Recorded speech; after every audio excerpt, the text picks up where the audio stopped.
want to see a show of hands. How many of you have unfriended someone on Facebook because they said something offensive about politics or religion, childcare, food? And how many of you know at least one person that you avoid because you just don't want to talk to them? You know, it used to be that in order to have a polite conversation, we just had to follow the advice of Henry Higgins in My Fair Lady, stick to the weather and your health.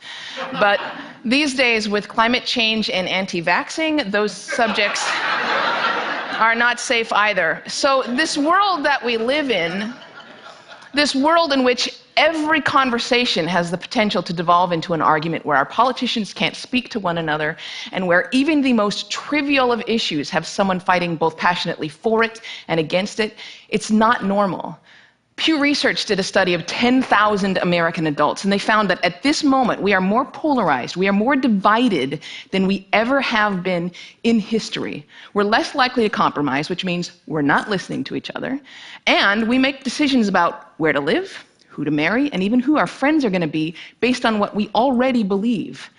Again, that means we're not listening to each other. A conversation requires a balance between talking and listening, and somewhere along the way we lost that balance. Now, part of that is due to technology, the smartphones that you all either have in your hands or close enough that you could grab them really quickly. According to Pew Research, about a third of American teenagers send more than 100 texts a day. And many of them, almost most of them, are more likely to text their friends than they are to talk to them face to face. There's this great piece in The Atlantic. It was written by a high school teacher named Paul Barnwell. And he gave his kids a communication project. He wanted to teach them how to speak on a specific subject without using notes. And he said this: I came to realize that conversational competence might be the single most overlooked skill we fail to teach.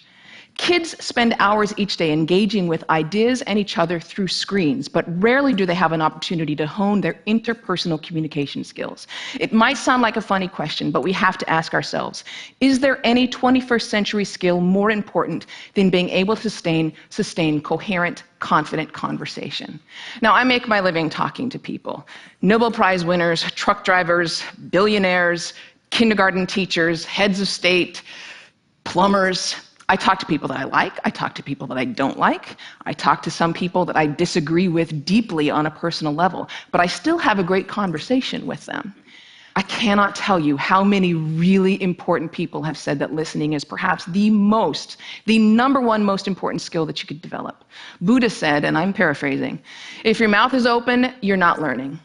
And Calvin Coolidge said, no man ever listened his way out of a job.